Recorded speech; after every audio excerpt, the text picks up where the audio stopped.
Oke, kenapa kita kudu ngerti time frame gede, teman-teman?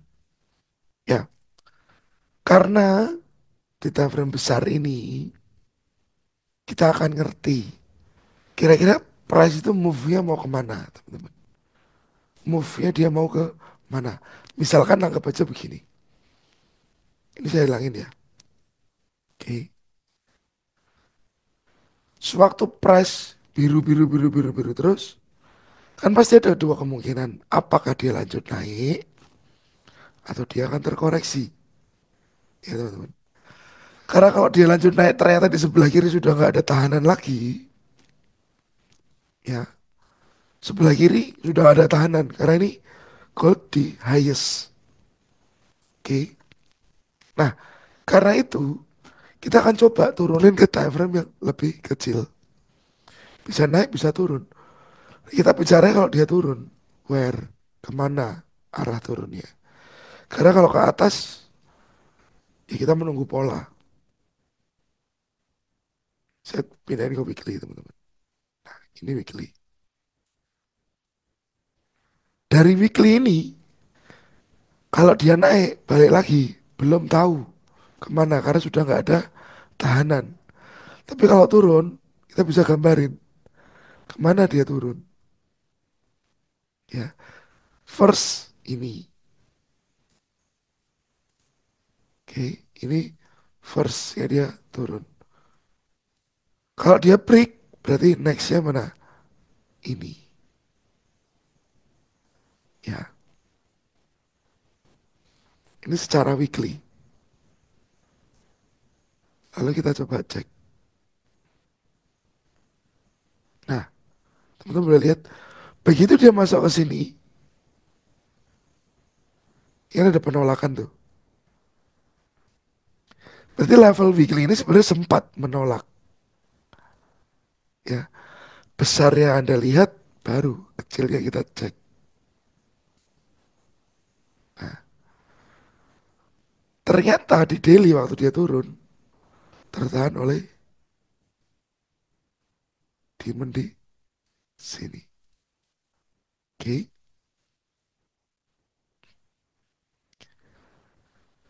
Jadi kalau kita mulai mapping dari time frame besar,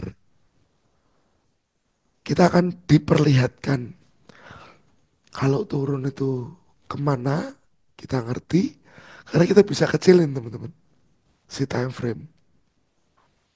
Dari si time frame tersebut kita bisa dapat informasi yang lebih detail. Sekarang kita lihat di daily. Kalau kondisi seperti ini,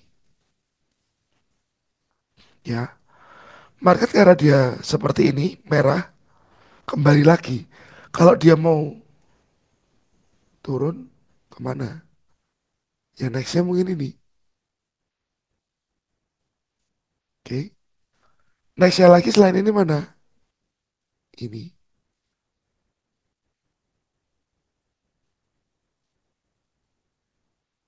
Kalau sekiranya dia naik, naik kemana? Kita cari time frame kecil. Naiknya kemana? Ya, karena kita ceknya di time frame yang lebih kecil. Kalau kita lihat, ya pasti di sini ada support yang di break. Apakah ini jadi flip? Mana SR? Flip. Apakah jadi flip?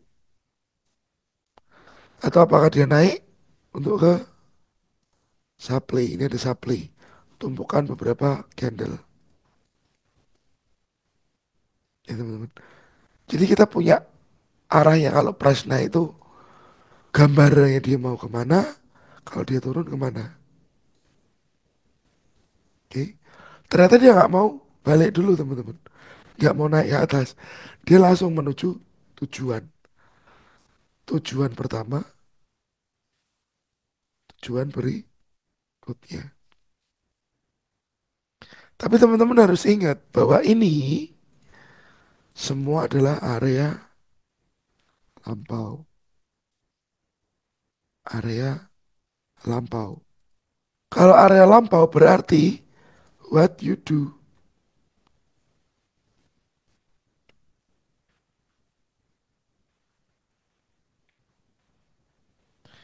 area lampu Anda bisa tunggu sih reaksinya. Karena bisa saja area lampu itu pun harus di break dulu baru price berbalik. Ya teman-teman. Jadi that's why kita butuh kemana harga itu akan naik, kemana harga itu mau turun. Melihat dari sisi time frame yang besar. Seperti ini di daily. Ini saya hapus dulu ya teman. Ini di daily. Oke. Dia turun mau kemana nih? Kita pasti cek ke sebelah kiri. Kalau dia naik kemana? Kita juga cek sebelah kiri. Ya. Nah, jika dia turun atau jika dia naik, kita bisa detailkan di H4. Ya teman-teman. Kalau naik kelihatan. Ini kita punya area seperti ini teman-teman. Apakah ke sana? Kalau dia turun, ya kalau dia turun, cari area fresh yang di sebelah kiri. Ada atau tidak? Repotnya sebenarnya gold ini banyak sekali liquidity. Sepertinya kondisinya ini bisa diambil. Next, apakah zona ini? Karena ini akan di break teman-teman. Jadi pembreakdownan market itu cukup penting. Jadi setidaknya teman-teman tahu kemana sih arahnya harga USD CHF. Ya, kita lihat kita punya apa di sini. Ini ada resisten.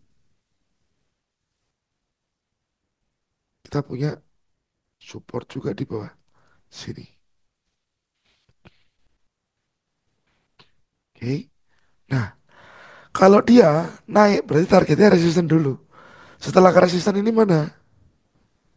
Sebelah kiri ini tuh. Ada resisten lagi. Oh, ini ngikut aja dia. Maka ke sana. Kalau dia tembus resisten ini, where? Apakah dia akan ke sini? Supply. Nah, cuman market kan selalu punya pola ya. Market selalu punya pola. Setidaknya kita tahu target dan arah price-nya mau kemana. Nah, kalau dia belum naik, mungkin dia akan turun dulu, terkoreksi. Terkoreksi, kita detailkan dari si daily. Oke, kalau ngelihat daily, belum clear arahnya kemana, tapi di sini kelihatan ada break. Ya teman-teman, area demand-demandnya belum begitu clear, hanya hidden hidden base. Kita cek di A4. Ya, nah begitu nampak seperti ini, kalau dia turun kemana?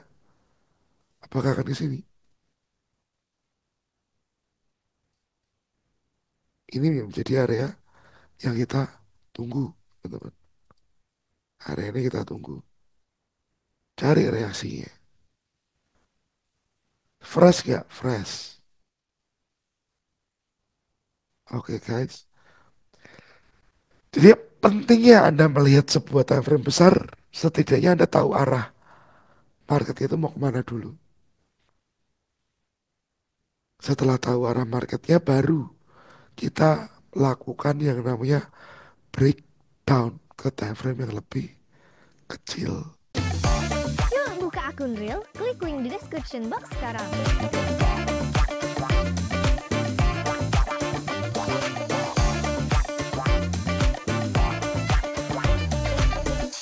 Misalkan ini Euro Kanada, kita anggap aja dari daily.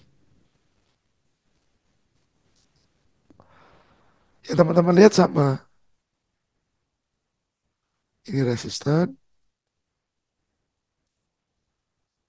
ini di bawah kita punya support. Kalau ini broken, kemana dia? Apakah ke supply ini? Target panjang. Kalau dia turun, apakah kembali ke area ini? Demon. Kita gambarkan dulu map ya di time frame gede. Baru kita turun ke time frame yang kecil. Nah, di time frame kecil ini yang terlihat adalah ada potensial sideway. Ini dia tertahan di sebelah kiri oleh demon. Ini resisten, ini support. Apakah dia akan tertahan di sini, teman-teman? Untuk apa? Untuk turun lagi. Ya, jadi kita ngerti polanya di tiap time frame-nya seperti apa. Dan lalu kita mau ngapain kalau A4 yang masih sideways? Kita mungkin akan cari polanya di time frame yang lebih kecil. Contohnya dia satu. Dia satu arahnya dia naik lagi, teman-teman kasihan. Ya, masih ke atas lagi. Oke, arahnya masih ke atas lagi. Tetapi karena kita melihat high, low, higher low, higher high. Selain arahnya naik, dia bisa juga turun. Turunnya mau kemana? Salah satu gambarannya apakah ke sini?